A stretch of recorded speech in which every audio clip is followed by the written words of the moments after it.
is Dave Kalstrom with Outbound Excellence, and welcome to our series Spotlight on Technology. And today we have with us Bob Bartol, the founder and CEO of Bartol Research, and also the inventor of the Bartol MagProbe, which is a revolutionary non-contact method of testing electrically operated solenoid valves and relays that are 99% faster than a voltmeter. Thank you very much, Dave. It's my pleasure to be here, and it isn't often that we have this opportunity to present our new inventions that are revolutionary in any field.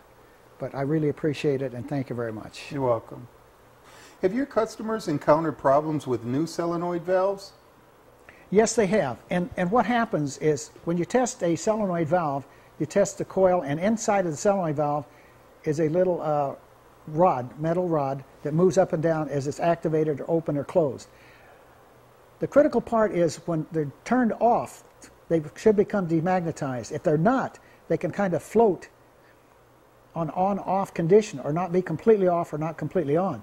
Now, when this happens, just for example, if you're in a rough air in an airline and you have a solenoid valve that's still partially off or on, and you hit rough air, it can go off and on, which can also cause flame out or cut off of fuel to not only jet engines but all engines and aircraft.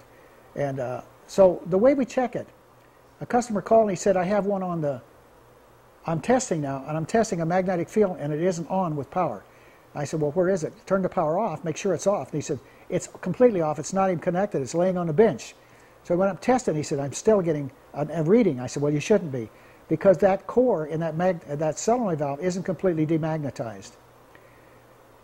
So we did a further test on there, and he said, well, what I did, I took this one, left it on the bench, pulled another one out of the box, and it didn't test for this magnetic field with it off. So I cycled it several times, tested it, and it was completely turning off magnetically.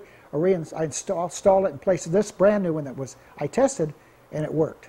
So it told me that it was partially turned on even when the power was not applied.